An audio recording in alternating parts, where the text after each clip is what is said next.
कार्तिक मास कथा अध्याय 15। जय श्री कृष्ण, राधे राधे। आप सभी का स्वागत है हमारी YouTube चैनल पर। आप सभी का दिन शुभ और मंगलमय हो। भगवान श्री हरि और माता लक्ष्मी की कृपा आप सभी पर सदा सर्वदा बनी रहे। आज कार्तिक महात्म्य की कथा आगे के सुनेंगे। आज के अध्याय की शुरुआत करने से पहले हम लोग गणेश जी विनायक जी की कथा से शुरू करते हैं। इस महीने में भगवान विनायक जी, लक्ष्मी जी, पीपल पथवारी, इल्ली घून, कार्तिक स्नान की कथाएं सुनने का विशेष महत्व होता है। आइए कथा प्रारंभ करते हैं। एक विनायक महाराज थे। चुटकी में चावल, कुलिया में दूध लिए फिर रहे थे। कोई मेरी खीर बना दे, कोई ना बनावे, जरा से दूध चावल की कैसे खीर बने। एक बुढ़िया माई थी, बोली ला बेटा मैं बना दूँ। बुढ़िया बाहर जाने लगी तो बोले कहाँ जा रही हो। बेटा बर्तन मांग के लाऊं। बोले देख तेरे घर के अंदर बर्तन होंगे, दूध का कटोरा भरा है, चावल की परात भरी है। चूल्हा जला के खीर बनाई, खीर निकलने लगी। बहू ने कटोरा भर के किवाड़ के पीछे विनायक बाबा को छींटा लगा के खा ली। जब सारी खीर बन गई, बुढ़िया बोली आ बेटा जीम ले, मैंने तो खीर खा ली। कब खाई? जब तेरी बहू ने खाई। बुढ़िया बोली बहू तेने खीर जूठी कर ली? हाँ जी, खीर निकल रही थी, मैंने कटोरा भर के विनायक जी को छींटा लगा के खीर खा ली। विनायक से बुढ़िया बोली अब क्या करूं? गणेश जी बोले खा बाँट। बुढ़िया खीर खाई बांटने लगी तो लोग नीचा चर्चा करने लगे कि कल तो बुढ़िया भूखी मरती थी और आज खीर बांट रही है।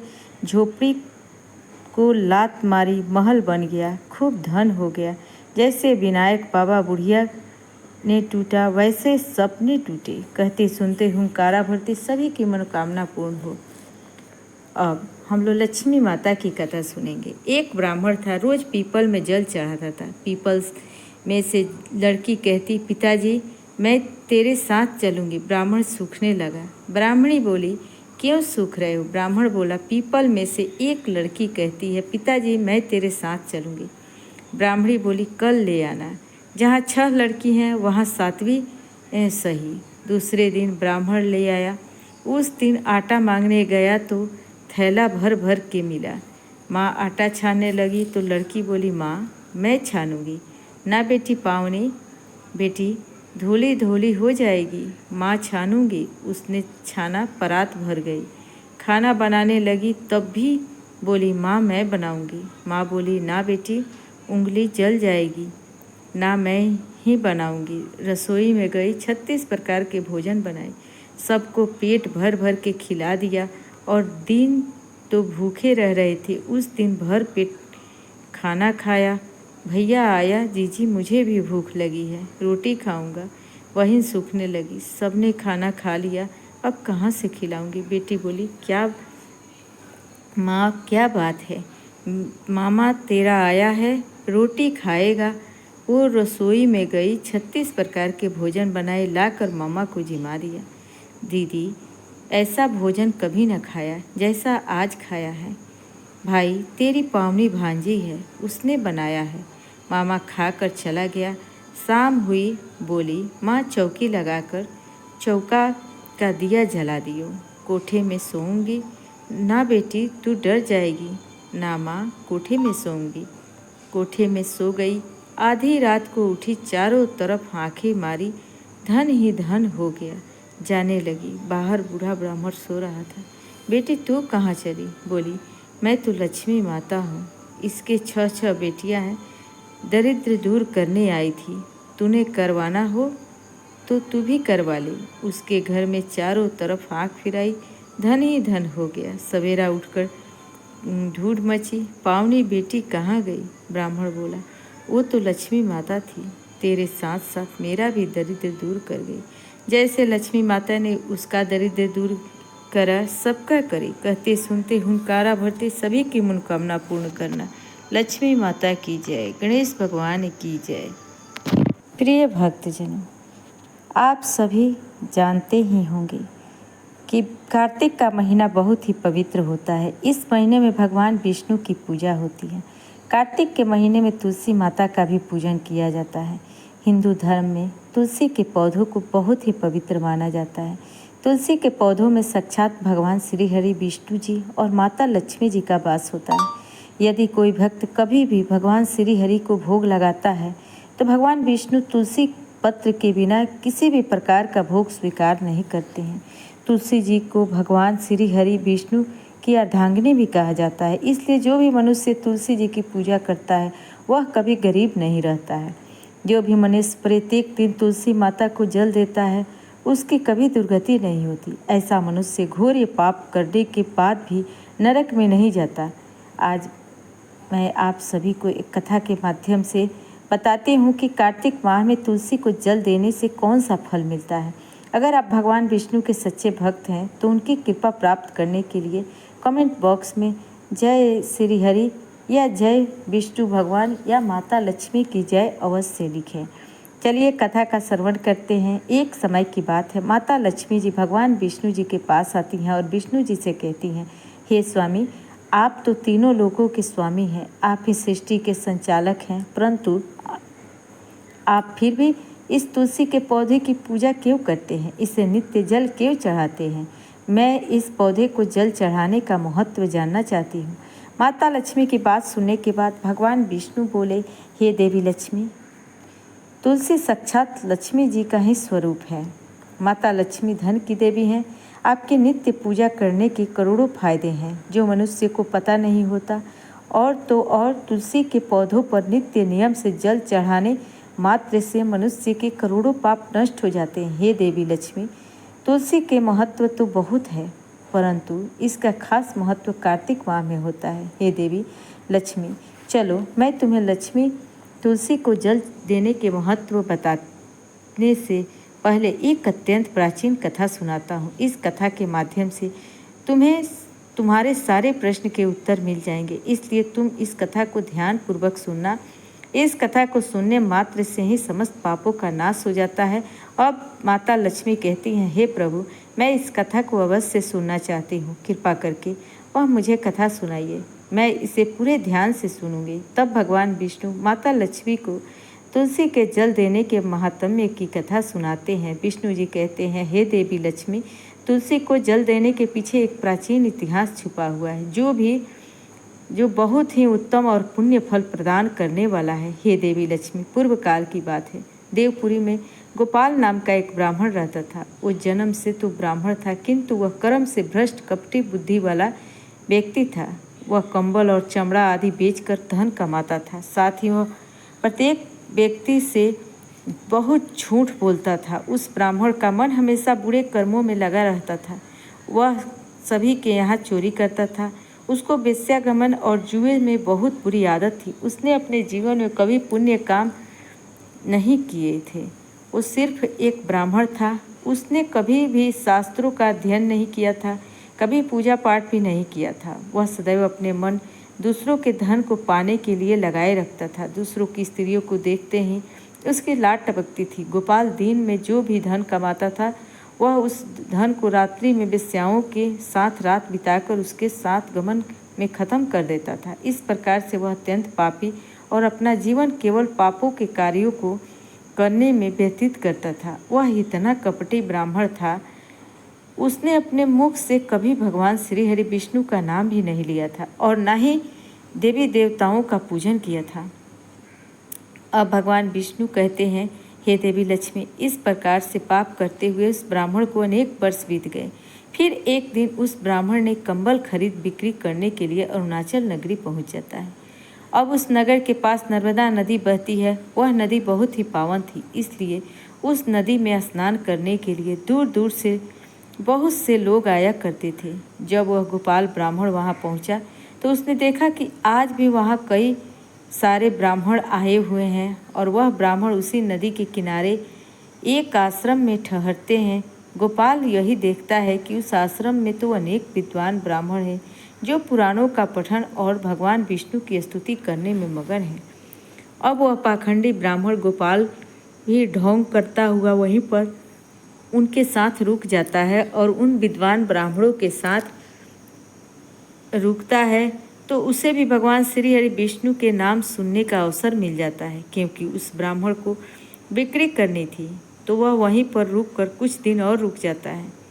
अब वह वहाँ पर जब रुकता है तो देखता है कि वहाँ पर आए हुए लोगों ने गायों का पूजन करके ब्राह्मणों का भोजन कराया। तो उस पापी ब्राह्मण ने भी उन सभी के साथ बैठकर भोजन किया और भगवान का प्रसाद भी ग्रहण किया। भगवान विष्णु जी कहते हैं, हे देवी लक्ष्मी, वहीं पर उस आश्रम में एक तुलसी का पौधा था। सबको देखकर वह पाखंडी ब्राह्मण भी जाने अनजाने में उस तुलसी के पौधे में जल डालने जाने लगा। वह श्रद्धा भाव से नहीं जाता था, उसके मन में कोई विचार नहीं था। वह क्या कर रहा था, वह रोज़ सुबह उठकर एक पात्र में पानी लेकर तुलसी के पौधे में डालता था। उसे ऐसा करते करते लगभग 1 माह बीत चुका था। अब उस पाखंडी ब्राह्मण ने जो भी कार्य किए थे वह कार्तिक में किए थे। क्योंकि वह ब्राह्मण तो पाखंडी था, उसे कुछ पता नहीं था कि कार्तिक का महीना चल रहा है। और भगवान विष्णु कहते हैं, हे देवी लक्ष्मी, एक दिन की बात है, वह ब्राह्मण आश्रम में सोया हुआ था। तब उस स्थान पर एक सर्प आ गया। जब वह ब्राह्मण सो रहा था तो उस सर्प ने उसे नींद में ही काट लिया और उस पापी ब्राह्मण को नींद में ही मृत्यु हो गई। सुबह जब अन्य ब्राह्मणों ने उसे बेहोश अवस्था में देखा तो उन्होंने उसके मुख में तुलसी पत्र और तुलसी का जल डाल दिया, परंतु उसको होश नहीं आया। फिर सभी ब्राह्मणों को पता चला कि उसकी मृत्यु हो गई है। उस पापी ब्राह्मण की मृत्यु के बाद उसकी आत्मा को लेने के लिए उस स्थान पर यम के 2 दूत प्रकट हो गए और उसे पकड़कर यम लोक ले जाने लगे। जब यम के दूत रास्ते में ब्राह्मण को ले जा रहे थे तब वह पापी ब्राह्मण विलाप करने लगा और यमदूतों से कहने लगा, हे यमदूतों, मुझे आप कहाँ ले जा रहे हो? मेरी मृत्यु किस कारण से हुई है? मैं कौन सा पाप किया है? तब यमदूतों ने कहा, रे पापी दुष्ट ब्राह्मण, तूने कुल में जन्म से लेकर मृत्यु तक बहुत पाप किया है। तेरे पापों के कारण ही जब तू सो रहा था तभी एक काले सर्प ने तुझे काट लिया और तेरी मृत्यु हो गई। अब हम तुझे यमलोक ले जा रहे हैं। वहाँ पर यमराज तेरे पाप कर्मों का लेखा जोखा देखेंगे, निश्चित करेंगे कि तुझे वे नरक में डालेंगे। उन यमदूतों की बात सुनकर वह ब्राह्मण जोर जोर से विलाप करने लगा और उस यमदूतों से क्षमा याचना करने लगा, किंतु यम के दूतों को उस पर जरा सी भी दया नहीं आई, क्योंकि वे मृत्यु के देवता की आज्ञा का पालन कर रहे थे और वे उसे मारते पीटते हुए यमलोक लेकर जा रहे थे। जब यम के दूत उस ब्राह्मण को लेकर यमराज के सामने पहुंच गए तो यमराज के पास बैठे हुए चित्रगुप्त ने उस ब्राह्मण के जन्म से लेकर मृत्यु तक के कर्मों का लेखा जोखा निकाला और यमराज के कहने से, हे महाराज, इस ब्राह्मण ने तो बचपन से लेकर मृत्यु तक पाप ही पाप किए हैं, इसने कोई पुण्य का काम नहीं किया है, यह तो महापापी है। तब यमराज बोले कि अरे, इसे तुरंत ही मेरी नज़रों से दूर कर दिया जाए और कुंभी पाक नरक में डाल दिया जाए। अब यमराज जी उस दूत से कहते हैं, हे दूत, जीवन भर पाप करने वाले इस दुष्ट ब्राह्मण को उठाकर ले जाओ और उसे कुंभी पाक नरक में डाल दो। यमराज के आदेशों का पालन करते हुए यमदूत उसे पापी ब्राह्मण को लेकर चले गए और उसे बड़े बड़े मुद्गर से पीटने लगे, जिससे उस ब्राह्मण का मस्तक टूट गया और वे उसे कुंभिक नामक नरक में ले गए। उस भयंकर नरक में खौलते हुए तेल बड़े बड़े घड़े थे, जिसके नीचे भयंकर अग्नि धधक रही थी। यमराज के आदेशों का पालन करते हुए उन यमराज के दूत ने उस ब्राह्मण को उसे खौलते हुए तेल के घड़े में डाल दिया। अब भगवान विष्णु कहते हैं कि हे देवी लक्ष्मी, लेकिन जैसे ही वह ब्राह्मण उस खौलते हुए तेल के घड़े में गिरा, वह तेल तुरंत ही एकदम ठंडा पड़ गया। इस विचित्र घटना को देखकर उस यम के दूत को बड़ा आश्चर्य हुआ। उसने सोचा, अरे, ऐसा पहले कभी नहीं हुआ था। आज इस ब्राह्मण को इसमें डालने पर यह ठंडा कैसे हो गया? उसने कितने ही पापियों को उस तेल के घड़े में डाला था। वे सभी उस खौलते तेल में गिरकर छटपटाने लगते थे, लेकिन जैसे ही वह ब्राह्मण उस तेल में गिरा, तब वह तेल अचानक से शांत और शीतल हो गया। इस आश्चर्यजनक घटना को देखते हुए यमदूत तीव्र गति से दौड़ता हुआ सीधा यमराज जी के पास जा पहुंचा। तब उस दूत को इतना घबराया हुआ देखकर यमराज ने पूछा, हे दूत, क्या बात है? आखिर तुम इतनी तीव्र गति से दौड़ सीधा यमराज जी के पास पहुंचा। तब उस दूत को इतना घबराया हुआ देखकर यमराज ने पूछा, हे दूत, क्या बात है? आखिर तुम इतनी तीव्र गति से दौड़ते हुए क्यों आ रहे हो? फिर वह दूत कहता है, हे यमराज, आपने जिस ब्राह्मण को कुंभी पाक नरक में डालने के लिए कहा था, हमने वैसा ही किया और वैसे ही हमने कुंभी पाक नरक में डाला।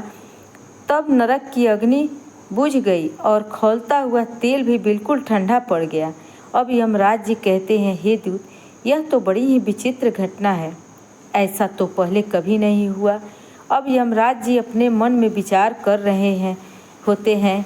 तभी उस स्थान पर देवर्षि नारद जी पधारते हैं। देवर्षि नारद जी को देखकर यमराज अत्यंत प्रसन्न होते हैं और उन्हें प्रणाम करके उनका स्वागत करते हैं। फिर यमराज नारद जी से कहते हैं, हे देवर्षि नारद, आप उचित समय पर आए हैं।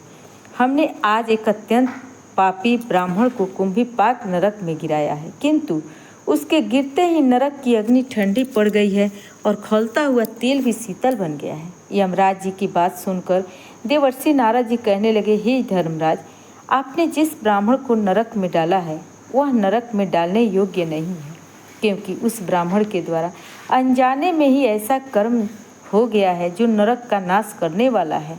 जो पुण्य कर्म करने वाले लोगों के साथ रहता है उसे उनके पुण्य का भागफल मिल जाता है, और यह ब्राह्मण तो 1 महीने तक भगवान श्री हरि के भक्तों के साथ रह चुका है। इस ब्राह्मण ने एक आश्रम में रहते हुए नित्य तुलसी का जल अर्पण किया है, इसलिए यह बहुत बड़ा पुण्यवान बन गया है। इसके समस्त पाप नष्ट हो गए हैं और यह ब्राह्मण अब स्वर्ग लोक जाने का अधिकारी बन गया है। उस ब्राह्मण ने अनजाने में ही इतना पुण्य कमाया है जो जन्म जन्मांतर में मनुष्य को प्राप्त नहीं होता है। इसलिए आप इसे नरक में ना पकाओ। इस ब्राह्मण के पापों के लिए इसे केवल इतना दंड दो कि इसे नरक लोक का दर्शन करवाओ।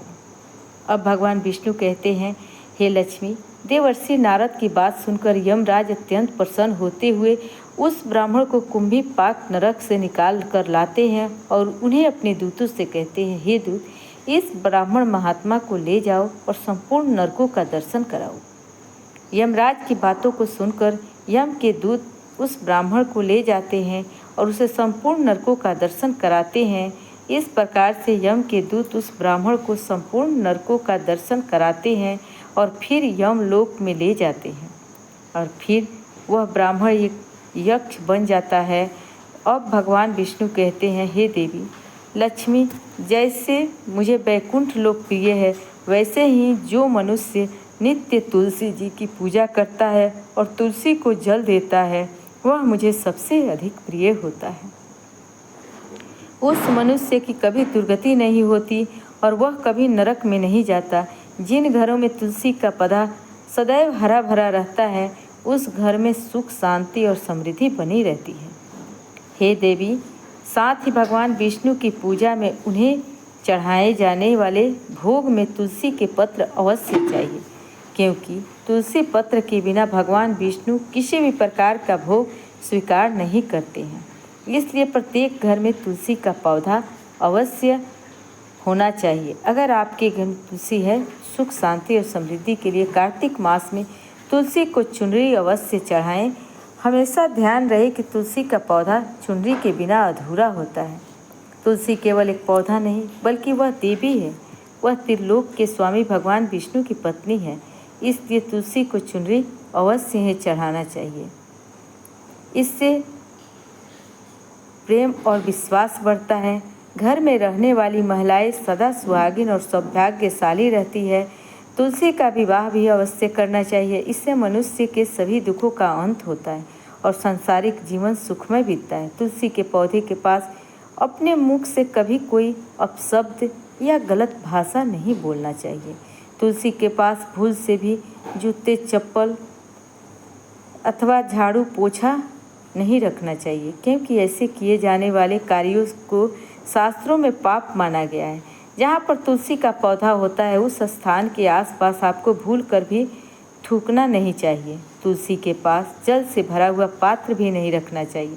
तुलसी के पौधे के पास दीपक जलाने के बाद दीपक को वहाँ से हटा देना चाहिए, क्योंकि तुलसी के नीचे बुझा हुआ दीपक रखना अशुभ माना जाता है। जिस घर पर स्थान पर भी तुलसी का पौधा होता है उस स्थान को हमेशा ही स्वच्छ रखना चाहिए। इसलिए नियमित रूप से तुलसी के पौधे के पास साफ सफाई का ध्यान रखें। तुलसी के पौधे में शिवलिंग और गणेश जी की प्रतिमा नहीं रखनी चाहिए।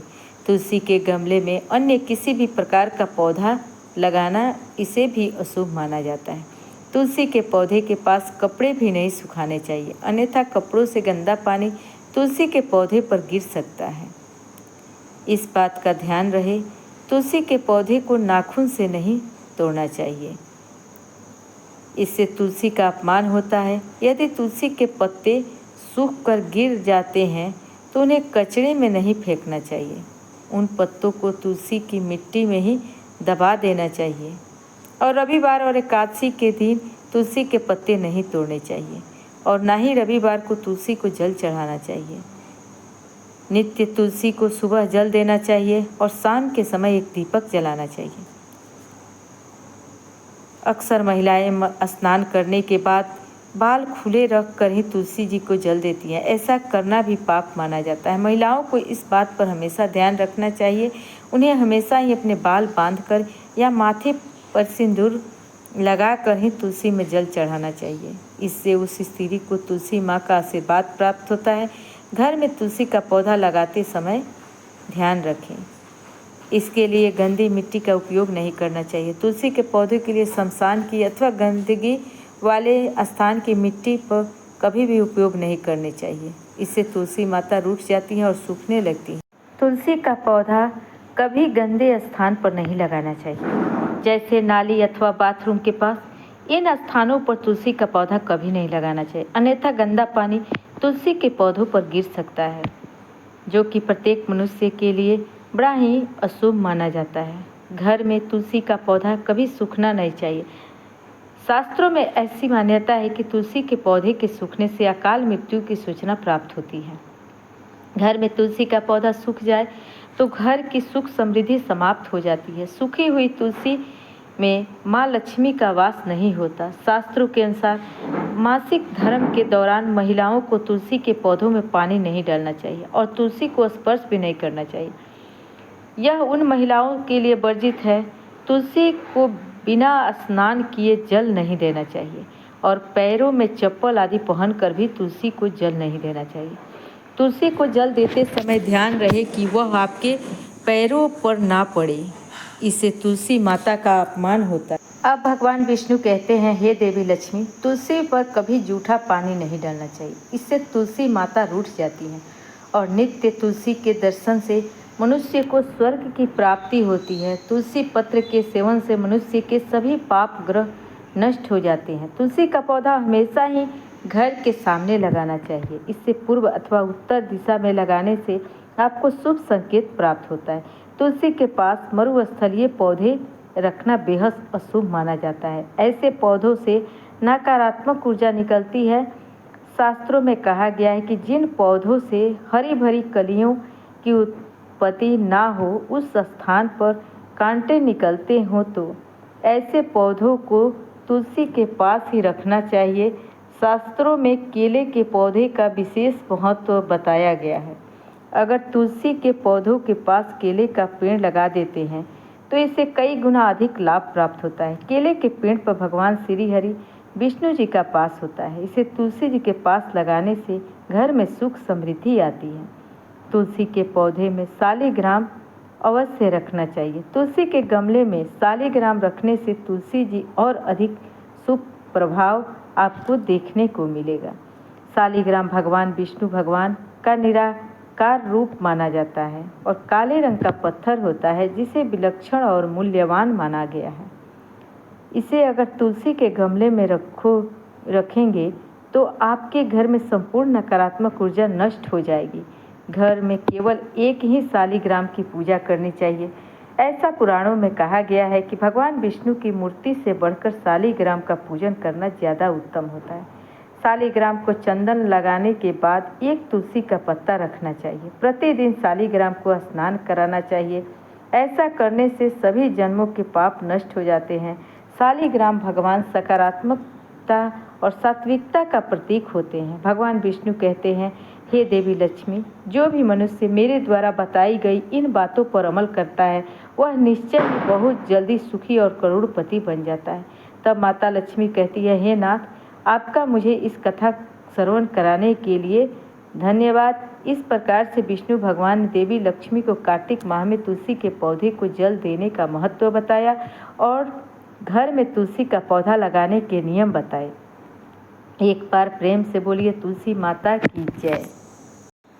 उस समय शिव जी के गण प्रबल थे और उन्होंने जलंधर के शुंभ, निशुंभ और महासुर कालनेमी आदि को पराजित कर दिया। यह देखकर सागर पुत्र जलंधर एक विशाल रथ पर चढ़कर, जिस पर लंबी पताका लगी हुई थी, युद्ध भूमि में आया। इधर जय और शील नामक शंकर जी के गण भी युद्ध में तत्पर होकर गरजने लगे। इस प्रकार दोनों सेनाओं के हाथी, घोड़े, शंख, भेरी और दोनों ओर से सिंहनाद से धरती त्रस्त हो गई। जलंधर ने कुहरे के समान असंख्य बाणों को फेंककर पृथ्वी से आकाश तक व्याप्त कर दिया और नंदी को 5, गणेश को 5, वीरभद्र को एक साथ ही 20 बाण मारकर उसके शरीर को छेद दिया और मेघ के समान गर्जना करने लगा। यह देख कार्तिकेय ने भी दैत्य जलंधर को अपनी शक्ति उठाकर मारी और घोर गर्जन किया, जिसके आघात से वह मूर्छित हो पृथ्वी पर गिर पड़ा। परंतु वह शीघ्र ही उठ पड़ा और क्रोधाविष्ट हो कार्तिकेय पर अपनी गदा से प्रहार करने लगा। ब्रह्मा जी के वरदान की सफलता के लिए शंकर पुत्र कार्तिकेय पृथ्वी पर सो गए। गणेश जी भी गदा के प्रहार से व्याकुल होकर धरती पर गिर पड़े। नंदी व्याकुल हो गदा प्रहार से पृथ्वी पर गिर गए। फिर दैत्य के ने हाथ में परिध ले शीघ्र ही वीरभद्र को पृथ्वी पर गिरा देख शंकर जी के गण चिल्लाते हुए संग्राम भूमि छोड़ बड़े वेग से भाग चले। वे भागे हुए गण शीघ्र ही शिव जी के पास आ गए और व्याकुलता से युद्ध का सब समाचार कह सुनाया। लीलाधारी भगवान उन्हें अभय दे सबका संतोष वर्धन किया। अब रौद्र रूप महाप्रभु शंकर नंदी पर चढ़कर युद्ध भूमि में आए। उनको आया देख उनको पराजित गण फिर लौट आए और सिंहनाद करते हुए आयुधों से दैत्यों पर प्रहार करने लगे। भीषण रूपधारी रौद्र का रूप देख दैत्य भागने लगे। जब जलंधर हजारों बाण छोड़ता हुआ शंकर की ओर दौड़ा, उसके शुंभ, निशुंभ आदि वीर भी शंकर जी की ओर दौड़े। इतने में शंकर जी ने जलंधर के सब बाण जालों को काट अपने अन्य बाणों की आंधी से दैत्य को अपने फरसे से मार डाला। खडगोरमा नामक दैत्य को अपने फरसे से मार डाला और बलाहक का भी सिर काट दिया। घसमर भी मारा गया और शिवगण चिसी ने प्रचंड नामक दैत्य का सिर काट डाला। किसी को शिव जी के बैल ने मारा और कई गणों को बाणों द्वारा मारे गए। यह देखकर जलंधर अपने शुंभ आदि दैत्यों को धिक्कारते और भयभीतों को धैर्य देने लगा, पर किसी प्रकार भी उसके भयग्रस्त दैत्य युद्ध को न आते थे। जब दैत्य सेना पलायन आरंभ कर दिया, तब महाक्रुद्ध जलंधर ने शिव जी को ललकारा और 70 बाण मार शिव जी को दग्ध कर दिया। शिव जी उसके बाण को काटते रहे, यहाँ तक कि उन्होंने जलंधर की ध्वजा, छत्र और धनुष भी काट दिया और 7 बाण से उसके शरीर में भी तीव्र आघात पहुँचाया। धनुष के कट जाने से जलंधर गदा उठाई। शिव जी ने उसकी गदा के टुकड़े टुकड़े कर दिए और उसने समझा कि शंकर जी मुझसे अधिक बलवान हैं। अतः उसने गंधर्व माया उत्पन्न कर दी। अनेक गंधर्व अप्सराओं के गण पैदा हो गए। वीणा और मृदंग आदि बाजों के साथ नृत्य व गान करने लगा। इससे अपने गणों सहित रुद्र भी मोहित हो एकाग्र हो गए। उन्होंने युद्ध बंद कर दिया। फिर तो काम मोहित जलंधर बड़ी शीघ्रता से शंकर का रूप धारण कर वृषभ पर बैठकर पार्वती जी के पास पहुंचा। उधर जब पार्वती जी ने अपने पति को आते देखा तो तो अपनी सखियों का साथ छोड़ दिया और आगे आई। उन्हें देख कामातुर जलंधर का वीर्यपात हो गया और उसके पवन से वह जड़ भी हो गया। गौरी ने उसे दानव समझा। वह अंतर्ध्यान हो उत्तर के मानस पर चली गई। तब पार्वती ने विष्णु जी को बुलाकर दैत्य धन का वह कृत्य कहा और यह प्रश्न किया कि क्या आप इसे अवगत हैं? भगवान विष्णु ने उत्तर दिया, आपकी कृपा से मुझे सब ज्ञात है। हे माता, आप जो भी आज्ञा करेंगी मैं उसका पालन करूंगा। जगत माता ने विष्णु जी से कहा, उस दैत्य ने जो मार्ग खोला है उसका अनुसरण उचित है। मैं तुम्हें आज्ञा देती हूँ कि उसकी पत्नी का पतिव्रत भ्रष्ट करो, वह दैत्य तभी मरेगा। पार्वती जी की आज्ञा पाते ही विष्णु जी उसको सिरोधार्य कर छल करने के लिए जलंधर की नगर की ओर चल दिए। आज की कथा यहीं पर समाप्त होती है। इससे आगे की कथा हम लोग अगले अध्याय में सुनेंगे। प्रेम से बोलिए लक्ष्मी माता की जय, तुलसी माता की जय, विष्णु भगवान की जय। जय जय तुलसी भगवती सत्यवती सुखदानी। नमो नमो हरि प्रेयसी श्री वृंदा गुण खानी। श्री हरि शेष विराजनी देहु अमर वरलम। जनहित हे वृंदावनी अब न करहु विलम्ब। धन्य धन्य श्री तुलसी माता महिमा अगम सदा श्रुति गाता। हरि के प्राणों से तुम प्यारी हरि ही हेतु किन्हो तप भारी। जब प्रसन्न है दर्शन दिन्हो तब जर जोरी विनय उसकिन्हो। हे भगवंत कंत मम होहु दीन जानी जनि छड़हु छोहु। सुनि लक्ष्मी तुलसी की वाणी दीनौ श्राप कंद पर आनी। उस अयोग्य वर मांगन हारी होहु विपट तुम जड़ तनुधारी। सुनि तुलसी ही श्राप ते ठामा करहु वास तुम नीचन धामा। दियो बचन हरि तब तत्काला सुनहु सुमुखी जनि होहु बिहाला। समय पाई बहु रो पाती तोरा पूजी हवस वचन सत मोरा। तब गोकुल मह गोप सुदामा तासु भई तुलसी तू बामा। कृष्ण रास लीला के माही राधे सकयो प्रेम लखि नाही। दियो श्राप तुलसी तत्काला नरलोकहि तुम जन्महु बाला। यो गोप वह दानव राजा शंख चूड़ नामक सिर ताजा। तुलसी भई तासु की नारी परम सती गुण रूप आगारी। अस द्वै कल्पित जब गयहूँ कल्प तृतीय जन्म तब भयहूँ। वृंदा नाम भयो तुलसी को असुर जलंधर नाम पति को। करियति द्वंद्व तुल बल धामा लीन्हा शंकर से संग्राम। जब निज सैन्य सहित शिव हारे मरहि न तब हर हरि पुकारे। पतिव्रता वृंदा थी नारी को न सके पति सहारी। तब जलंधर ही भेष बनाई वृंदा ढीग हरि पहुँचायो जाई। शिव हित लही कपट करी प्रसंगा कियो सतित्व धर्म तो ही भंगा। भयो जलंधर कर संहारा सुनि उर शोक उबारा। तिहि क्षण दियो कपट हरि टारी वृंदा दुख गिरा उचारी। जलंधर जस हतयो अभीता सोई रावण तस हरि सीता। अस प्रस्तर हम हृदय तुम्हारा धर्म खंडी मम पति संहारा। यही कारण लही श्राप हमारा होवे तनु पाषाण तुम्हारा। सुनि हरि तुरंत ही बचन उचारे दियो श्राप बिना विचारे। लखयो न निज करतुति पति को छलन चहियो जब पार्वती को। जड़ मति तू हो अस हो जरूपा, जगमह तुलसी बिपट अनूपा। दगौ रूप हम शालिग्रामा, नंदी गंडकी बीच ललामा। जो तुलसी दल हम ही चढ़ई हैं, सब सुख भोग परम पद पई हैं। बिनु तुलसी हरि जलत शरीरा, अतिशय उठत शीस उर पीरा। जो तुलसी दल हरि सिर धारत, सो सहस्त्र घट अमृत डारत। तुलसी हरि मन रंजनिहारी, रोग दोष दुख भंजनिहारी।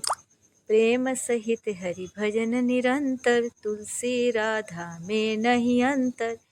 व्यंजन हो 56 प्रकारा, बिन तुलसी दल न हरि प्यारा। सकल तीरथ तुलसी तरु छाहि, लहत मुक्ति जन संशय नाही। कवि सुंदर इक हरि गुण गावत, तुलसी ही निकट सहस गुण पावत। बसट निकट तुरवासा धामा, जो प्रयास ते पूर्व ललामा। पाठ करहि जो नित नर नारी, होहि सुख भासहि त्रिपुरारी। तुलसी चालीसा पढ़हि, तुलसी तरु गरधारी। दीपदान करि पुत्र फल, पावहि बंधु नारी। सकल दुख दरिद्र हरिहार है, परम प्रसन्न आशीष धन लहरै। ग्रह बसहि पूर्णा अत्र, लाही अभिमत फल जगत। महलाही पूर्ण सब काम, जेहि दल अर्पहि तुलसी तहाँ, सहस बसहि हरि राम। तुलसी महिमा नाम लख, तुलसी सुत सुख राम। मानस 40 रचयो, जगमह तुलसीदास। महारानी नमो नमो, हरि की पटरानी नमो नमो। धन तुलसी पूरन तप कीनो, शालिग्राम बनी पटरा। झाके पत्र मंजरी कोमल, श्रीपति कमल चरण लपटानी। तुलसी महारानी नमो नमो, हरि की पटरानी नमो नमो। धूप दीप नैवेद्य आरती, पुष्पन की बरसा बरसान। 56 भोग 36 व्यंजन, बिन तुलसी हरि एक न मानी। तुलसी महारानी नमो नमो, हरि की पटरानी नमो नमो। सभी सखी मैया तेरो यश गावे, भक्ति दान दीजे महारानी। नमो नमो तुलसी महारानी, तुलसी महारानी नमो नमो, हरि की पटरानी नमो नमो।